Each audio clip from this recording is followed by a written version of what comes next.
कृष्णा भगवद गीता अध्याय 16वां दैवी तथा आसुरी स्वभाव।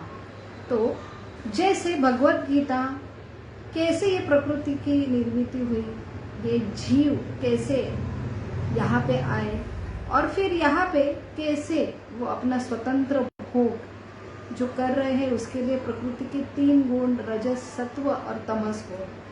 तो प्रकृति की निर्मित, प्रकृति की जो मेंटेनेंस चलायमान और फिर प्रकृति का जो विघटन प्रलय, ये तीनों का एक्सप्लेनेशन जो भगवद गीता देती है। तो इसलिए सबसे जो हमें आश्चर्यकारी जो लगने वाला है कि जीव तो सारे समान है, सबको शरीर समान है, फिर हमें जो स्वभाव क्यों अलग अलग होते हैं। तो यही डिफरेंस है मॉडर्न जो हमारी जो खोज है, मॉडर्न जो हमारी पुस्तकी है, जो एकेडमिक पूरा साहित्य है, वहां पे जो हम शरीर का सब कुछ खोज निकालते हैं, लेकिन शरीर के अंदर जो सूक्ष्म चीज है कि ऐसे स्वभाव क्यों, तो अलग अलग स्वभाव के लोग, ये इसका एक्सप्लेनेशन हम नहीं दे पाते हैं। हमारी मॉडर्न टेक्नोलॉजी इतनी जो खोज रिसर्च में आगे बढ़ी है, हमें अलग अलग शरीर के अलग अलग पार्ट, उसमें से आंखों का अलग, कान का अलग, जो थ्रोट का अलग, हार्ट का अलग, किडनी का अलग, बहुत सारे स्पेशलिस्ट, और उसमें भी आंखों में भी जो रेटाइना स्पेशलिस्ट अलग। तो अलग अलग इतने सुपर ब्रांचेस है जो है देह के लिए। लेकिन देह के अंदर जैसे मन है, जैसे सूक्ष्म सबकॉन्शियस माइंड है, अनकॉन्शियस माइंड है, इसके ऊपर जो खोज करना, और सबसे जरूरी ये स्वभाव क्या अलग अलग होते हैं, इसका एक्सप्लेनेशन हमारे मॉडर्न साहित्य नहीं दे पाते हैं, मॉडर्न जो साइंटिस्ट नहीं दे पाते। तो इसका विवरण इस अध्याय में आ रहा है कि दैवी जो स्वभाव वाले लोग रहते और आसुरी स्वभाव वाले लोग रहते, ये किसके ऊपर निर्भर है। तो अपने अपने इच्छे से भगवान यहाँ पे उन्हें स्वतंत्रता और भोग करने का सारा सुविधा उपलब्ध करते हैं। तो ये जीवों के ऊपर है, जैसी उसकी इच्छा है वैसे वो प्रकृति के 3 गुण अवेलेबल है, वो उसे एडॉप्ट करते हैं। तो और प्रकृति के ये 3 गुणों के संगम के वजह से और उनकी जो भोग करने की इच्छा के वजह से जो है, जो ऊपर अश्वत्थ जो वृक्ष है वहां पे ऊपर जो है वो सारे सत्व गुणी जो है दैवी गुण वाले लोग हैं। तो वैसे ही जो नीचे के तरफ जो है आसुरी जो गुण वाले लोग हैं। तो इस जो श्लोक में, श्लोक क्रमांक 4 से श्लोक क्रमांक 10 में जो भगवान बोल रहे 6 गुण, अभी 1 से 3 में भगवान ने दैवी गुण कैसे रहते, वो दैवी गुण ये मुक्ति का जो द्वार खोलने वाला है, और वही ये आसुरी गुण जो है बंधन के लिए रिस्पॉन्सिबल होता है। तो यहाँ पे पहले 3 श्लोकों में दैवी गुण कौन से है, तो दैवी वर्णाश्रम जो बताया है, तो वो इसलिए कि अल्टीमेटली ये जीवन में हम आए हैं, हमारी गलत इच्छा हुई, लेकिन अगर हम जो शास्त्र अर्थात जो अपौरुषीय भगवान ने बनाया ऐसे वर्णाश्रम पद्धति से शास्त्र अनुसार जीवन व्यतीत करते हैं, तो हमें इसका जो दैवी गुण आत्मसात करके सही में जो रियल आध्यात्मिक ज्ञान है वो समझना बहुत आसान होता है कि हम, हमारा ये घर नहीं है, हम यहाँ पे अटके हैं, यहाँ पे बहुत दुख है, और फिर हम ऐसा प्रयास करके हम मुक्त हो सकते। अगर दैवी वर्णाश्रम जो है ब्राह्मण, क्षत्रिय, वैश्य और शूद्र जो है ब्रह्मचारी, गृहस्थ, वानप्रस्थ और सन्यासी, तो इसलिए ये पहले 3 श्लोक में ऐसे दैवी गुण जो बताए, जो आत्मसात करते, जो शास्त्र का पालन करते हैं, तो इसलिए वो कॉन्शियस रहते हैं। ये प्रकृति के सारे जो दुख के वजह से और प्रकृति की क्रियाक्रम कैसे मनुष्य को यहाँ नचाते हैं, यहाँ पे बंधन में डालते, फिर ये सारा जो रियलाइज करके वो मुक्ति की तरफ बढ़ते हैं। अभी भगवान चौथे श्लोक से 10वें श्लोक तक वो आसुरी गुण को क्या रहते, वो नरक का द्वार है। तो यहाँ पे 6 गुण आसुरी के बताए हैं, जो है दंभ, दर्प, अभिमान, क्रोध, कठोरता, अज्ञान। तो ये आसुरी लोग जो रहते हैं कैसे पहचानेंगे? तो आसुरी लोग हमेशा दंभ, जो मेरे पास है वो, जैसे दैवी गुण जितना होने के बाद भी विनम्रता रहते हैं, लेकिन आसुरी लोग ना होके भी वो दिखाना चाहते हैं हमारे पास इतना इतना है और हम कैसे श्रेष्ठ है, सबने कैसे मेरे आगे झुकना चाहिए। वो ना होके भी उनको बहुत अहंकार रहता है। तो उन्हें जो हमेशा सबने मेरी पूजा करनी चाहिए और थोड़ी बात पे अगर उन्हें मान नहीं मिला, इनकी मन के हिसाब से नहीं हुए, तो बहुत क्रोधित होते हैं। तो ये 6 गुण का वर्णन यहाँ पे भगवान ने चौथे श्लोक में किया। 5वें श्लोक में भगवान अर्जुन को कहते हैं, माँ सूच, हे अर्जुन तुम चिंता मत करो। जैसे अर्जुन ये क्षत्रिय के नाते यहाँ पे लड़ रहा था, तो लड़ना मारा मारी का प्रतीक है, लेकिन ये जो साधारण जो मारने की प्रक्रिया नहीं है, तो आपका हृदय है वो सिर्फ द्वेष की वजह से आप नहीं मारने के लिए इस युद्ध के लिए आए, बल्कि आप जैसे जिसके लिए भगवत गीता सुनाई गई कि आपका हृदय इतना कोमल है कि सामने वाले शत्रु के लिए भी आपको दया है, आपको बहुत रिस्पेक्ट है ऐसे भीष्म द्रोणाचार्य के लिए। तो आप में ये आसुरी गुण नहीं है, आप जन्म से ही दैवी गुण से आए हो। तो आप दैवी गुण से हो और आपका लिए मुक्ति का ये पथ खुला है। और ये आसुरी गुण है ना, वो ऐसा नहीं है कि बाद में तैयार होते, वो माँ के गर्भ से ही तैयार होते हैं। माँ के गर्भ से ही ऐसे अशुभ लक्षण जो संकेत देते कि ये जो पुत्र है आसुरी गुण में आने वाला है, इसलिए गर्भ संस्कार का बहुत महत्व है। तो दैवी गुण अगर माता पिता में है तो ऐसे दैवी आत्मा वो अट्रैक्ट करते हैं। तो हमें लगता है कि हमारे हाथ में है, जो कि पुत्र को जन्म देना सिर्फ मात्र एक संयोग है, तो ये बहुत बड़ा प्लान है जिसके पीछे भगवान का, सृष्टि का हाथ है। तो हर चीज it's not happen by chance, it happens by plan. तो दैवी पुत्र होगा या आसुरी पुत्र होगा, ये अल्टीमेटली माता पिता की चेतना के ऊपर है। माता पिता की चेतना दैवी है, तो दैवी पुत्र जो गर्भ में तैयार होगा, अट्रैक्ट होगा, और जो आसुरी है तो वो बाय बर्थ वो अट्रैक्ट ही होता है ऐसे आसुरी गुण वाले माता पिता के पास। जैसे उदाहरण दुर्योधन का आता है, दुर्योधन बाय बर्थ ही आसुरी गुण का था। जब उसका जन्म हो रहा था तब बहुत ही सारे अशुभ जो सारे संकेत आ रहे थे। हिरण्यकश्यप, उनका जन्म ही जो हुआ है, माता की जो समय जो ठीक नहीं था तब उसकी इच्छा हुई, और ये सारे इच्छे से ही गर्भ की तैयारी से या आसुरी जो आत्मा है उन्होंने अट्रैक्ट किया था। और आसुरी ये लोग बाय बर्थ से ही आसुरी रहते हैं, इसलिए आप अर्जुन बाय बर्थ ही दैवी प्रकट से, दैवी गुणों से प्रकट हुए हैं। तो यहाँ पे भगवान जो पूरे विस्तार से अर्जुन को बता रहे, अभी मैंने आपको एक्सप्लेन किया, आपको बताया आसुरी गुण क्या है, तो अभी पूरा डिटेल वर्णन ये आसुरी लोगों का मनोभाव क्या रहता है, आसुरी लोग के वर्तन क्या होता है, इसके बारे में आप सुनो।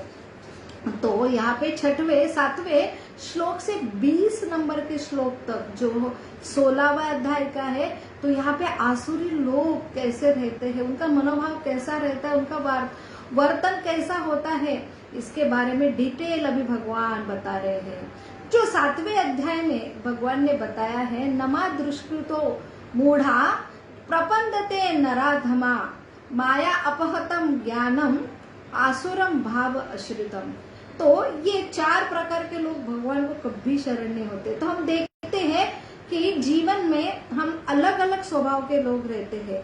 तो बहुत ही जो पायस लोग बाय बर्थ ही पायस रहते हैं, उनको जन्म से ही भगवान के लिए अट्रैक्शन है, भगवान के ऊपर पूरा श्रद्धा है, निष्ठा है, क्योंकि बाय बर्थ ही पहले जन्म में उन्होंने ये दैवी गुण से ही भगवान की भक्ति प्रारंभ की। इसलिए उन्हें कुछ प्रूफ की जरूरत नहीं है, शास्त्र पठन की भी जरूरत नहीं, बाय बर्थ ही वो भगवान के भक्त होते। लेकिन कई लोग जो है, कितना भी उनको कन्विंस करो शास्त्र से, लेकिन उनके अंदर है कि हम ईश्वर को मानते ही नहीं, उनको मानना ही नहीं है ईश्वर नाम की चीज है, उनके ऊपर कोई कंट्रोल है, क्योंकि आसुरी गुण है कि भोग करने की प्रबल इच्छा। तो ये जो आसुरी लोग हैं शास्त्र को मानते नहीं, उन्हें कोई ऐसा नियम वो मानते नहीं। तो यहाँ पे जो बताया है कि मनु आइडियली जीवन में एक हमने शास्त्र के ऊपर जीवन बताना चाहिए, तो वो शास्त्र हमारे माता पिता समान है। तो मनु संहिता ये प्रभुपाद अक्सर कोट करते हैं कि ये आइडल है मनु अर्थात मनुष्य के लिए, मनुष्य जीवन के लिए हमने कुछ तो ये हम जिसके लिए आए हमें कुछ तो ये सारा गाइडेंस के ऊपर से ही हमें जो जीवन बताना है, बिताना है। तो मनुष्य संहिता अनुसार जैसे स्त्री और जो बच्चे हैं उनके लिए विशेष जो लिखा है कि उनको स्वतंत्रता नहीं देना चाहिए। इसका अर्थ आजकल के ये आसुरी लोग ऐसे देख रहे हैं कि देखो आपकी संस्कृति में स्त्री को कितना कम लिखा गया है, लेकिन ये जो है सही गुरु से अगर नहीं समझ पाते हैं तो ये खुद भोग करने के लिए, स्त्रियां को भोग करने के लिए स्त्रियों को ही उकसाते हैं, और स्त्री ऐसे ये आसुरी लोगों के हाथ में शिकार बन जाती है। तो स्त्रियों को प्रोटेक्शन की जरूरत है, क्योंकि वो विशेष है। जैसे एक डायमंड होता है वो खुलेआम हम नहीं रखते, क्योंकि डायमंड ये इतना कॉस्टली है कि उसके ऊपर हमेशा जो चोरों की निगरानी होंगी, तो हमेशा वो डर है कि कोई भी उसे चुरा लेगा। तो वही स्त्री और छोटे बच्चे ये विशेष है, और इसलिए उनको विशेष प्रोटेक्शन की जरूरत होती है। इसलिए जो हमारे शास्त्र में माँ को स्त्री को माता का दर्जा दिया है। स्त्री 2 चीज के लिए सबसे जरूरी है, स्त्री का ममत्व, ये सबसे बड़ी दायित्व रिस्पॉन्सिबिलिटी है। अगर माता ही बहुत ही दैवी गुण होंगी, उसको प्रोटेक्ट किया तो वो दैवी गुण में रहेंगी, और फिर ऐसे जो दैवी गुण वाले आत्मा अट्रैक्ट करेंगी, फिर आगे जो वंश होगा वो भी दैवी होगा, इसलिए उसे प्रोटेक्शन की जरूरत है। लेकिन ये आसुरी लोग जो स्त्री को आत्मा ही नहीं है, स्त्री से भोग करने की ये वस्तु है, और इसलिए स्त्री पुरुष समान होना चाहिए, और उनको एक्सपोज करते हैं बाहर। जितना आप पुरुष एक्सपोज होता है, तो यहाँ पे नहीं मानते ही निसर्ग ने शरीर बनाया है अलग, स्त्री का और पुरुष का, उनका अलग अलग दायित्व है।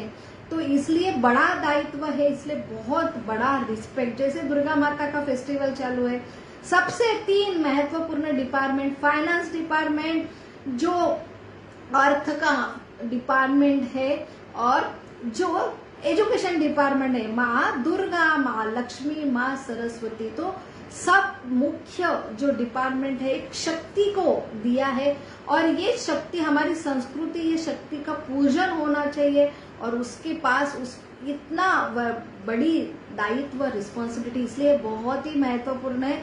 स्त्री का जतन होना चाहिए, मनुष्य संहिता में लिखा है। लेकिन जो आसुरी लोग हैं, जैसे श्लोक क्रमांक 7वें अध्याय में 15वें नंबर 16वें नंबर के श्लोक में नमा दुष्कृतो मूढ़ा, 4 प्रकार के ये लोग हैं, कभी भगवान को मानते नहीं, कभी भगवान का शरण नहीं आश्रय करते। जो है एक प्रकार के लोग जो बहुत ही भोग करना चाहते हैं, उनका लाइफ ही सिर्फ काम वासना जो स्त्री वासना का भोग करना, इसलिए उनको कोई नियम वो उन्हें नहीं चाहिए। तो ऐसे लोग ईश्वर को मानते नहीं, कोई नियम को, कोई शास्त्र को नहीं मानते हैं। वो सिर्फ शरीर को, पदार्थों को मानते, उसके अंदर का आत्मा मानते नहीं। एक बच्चे का जन्म सिर्फ मात्र एक दो पदार्थ के संयोग से हुआ है, तो वहां पे वो पदार्थ के अंदर आत्मा ही नहीं है, तो परमात्मा मानने का सवाल ही नहीं है। ऐसे ये जो एंजॉय करने के जो प्रवृत्ति से आए हैं, वो भी जो भगवान के अस्तित्व को चैलेंज देते हैं, मन मानी सारा जीवन। और ऐसे ही लोग, ये जो है माया अपहत ज्ञानम, ऐसे लोग जो अपना इंटेलिजेंट, जैसे साइंटिस्ट है, वो भी जो भगवान को, जो ईश्वर की मान्यता नहीं लेते हैं, उन्हें लगता है ये सृष्टि जो है ना अपने आप तैयार हुई। जैसे बच्चे की उत्पत्ति दो पदार्थ के संगम में से हुई, वैसे ही उसके पीछे कोई प्लान नहीं है। सृष्टि क्यों निर्मित हुई उसके पीछे कोई मानता ही नहीं। जैसे भगवान बोले मया अध्यक्षण प्रकृति सुएते स चराचर, ये प्रकृति मेरे अध्यक्ष में कार्य करती है। प्रकृति क्यों तैयार हुई? विशिष्ट पर्पस के लिए। ये जो जीव है ना सेपरेट हुए, उन्होंने गलती की, लेकिन उनको जबरदस्ती में फिर से मेरे घर नहीं अपने धाम लेके जाता, लेकिन उससे ऐसे हटीले पुत्र को अपने ही अनुभव से उसे समझेगा ये मेरी गलती है, और तब वो आएगा, वो कभी न वापस जाने के लिए आएगा। इसलिए ये प्रयोजन दिया, आपको सब कुछ फैसिलिटी करके दी।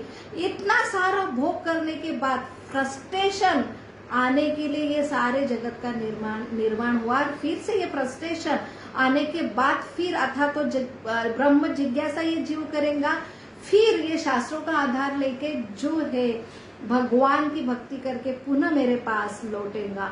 तो इसका ये विशिष्ट प्लान है। लेकिन आसुरी लोग ये प्लान वगैरह ने अपने आप स्पोर्ट हुआ,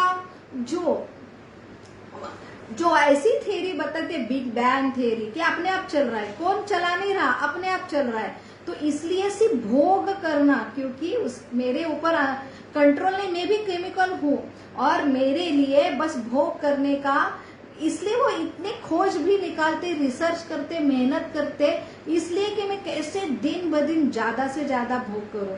और इसलिए ऐसे ये समाज में, ये विश्व में कि एक दूसरे पशु तुल्य जैसे लोग, पशु का एक ही जो केंद्र बिंदु होता है मेरा भोग, जो मैं भोग करूं सामने वाला भी उसका भी केंद्र बिंदु रहता है मैं भोग। तो ये दो भोग करने वाले सामने आते हैं तो वो एक दूसरे के शत्रु बनते हैं और एक दूसरे को नष्ट करके एक दूसरे का भोग करना चाहते हैं। ये होती है नास्तिक जो प्रवृत्ति। उससे ही आज इतने युद्ध जो अलग अलग जो हम आविष्कार, हमको बहुत गर्व है मनुष्य को, हमने इतने सारे जो खोज निकाले हैं, इतने सारे हमारे जो आविष्कार है, लेकिन वो सारे सिर्फ भोग करने के लिए, एक दूसरे को जो मारने के लिए। इसलिए इतने सारे जो अणु बम, सारे परमाणु ऐसे शस्त्र में हम विकसित कर रहे हैं। तो ये सारा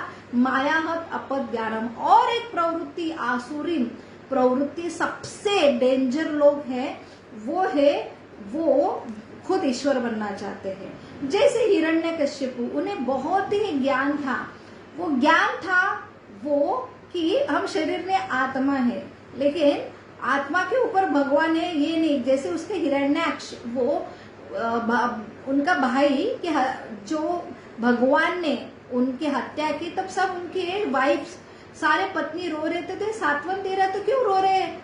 ये शरीर मरा है, आत्मा तो क्या है, अविनाशी है। तो आपका जो हस्बैंड है कहीं गया नहीं, वो आत्मा है, अमर है। तो ये फिलॉसफी जान के भी ईश्वर को नहीं मानती, क्योंकि वो खुद ईश्वर बनना चाहते हैं। तो ये जो आसुरी लोग हैं, वो सबको अपने ईश्वर बन के सबको भोग का जो है वो सबके ऊपर ईश्वर बन के सबको भोग करने की इच्छा रखते हैं। ऐसे ये आसुरी जो प्रवृत्ति के लोग हैं, यहाँ पे भगवान ने वर्णन दिया है कि ये कितने सबसे ये समाज के लिए ये खतरनाक लोग हैं, और इसलिए ये लोगों का काम रहता है कि साम दाम दंड भेद, अपना सबसे बड़ा निजी स्वार्थ है कि उनको स्वामी बनना है और आपके ऊपर भोग करना है। इसलिए साम अर्थात बहुत मीठा मीठा बोलेंगे, कुछ अच्छी अच्छी शिक्षा देंगे तो हमें लगता है ये मेरे लिए है, और आपको ऐसा भ्रमित करेंगे कि आपके हितकारी मैं हूँ, और ऐसे मीठी मीठी बातें में आपको फंसा लेंगे, लेकिन वो आपके हितकारी नहीं होते। वो सिर्फ एक ही जो रहता है, मैं स्वामी बनना है। आप मीठे मीठे बात से नहीं उनका मानेंगे तो आपके ऊपर दाम, कुछ पैसे की मदद देंगे, और जो है आपको ऊपर कंट्रोल जमा देंगे। दाम के भी काम नहीं होगा तो क्या होगा, दंड। फिर आपको वो दंडित करके जो है आतंकवाद करके आपको कंट्रोल करेंगे और फिर भेद करेंगे। तो ऐसा ये प्रवृत्ति के लोग हैं, ये बहुत ही प्रैक्टिकल है। भगवत गीता का जो ज्ञान है कि हमें अगर जीवन में हमें अगर सुरक्षित रहना है, आनंदी रहना है, तो हमें ये गुण की जो परिभाषा है समझना चाहिए, हमें लोग के पहचानना हमें आना चाहिए, तभी हम खुद ऐसे लोगों से सतर्क रहेंगे। तो बहुत ही व्यवहारिक ज्ञान ये भगवत गीता का है। तो यहाँ पे आसुरी प्रवृत्ति का वर्णन चल रहा है, जो अभी हमने देखा श्लोक क्रमांक 4 से 10 तक। अभी 11 से कल 16 तक 17 तक हम वर्णन देखेंगे कि ये लोगों का अभी मनोभाव देखा है, अभी ये जो जीवन कैसे व्यतीत करते हैं।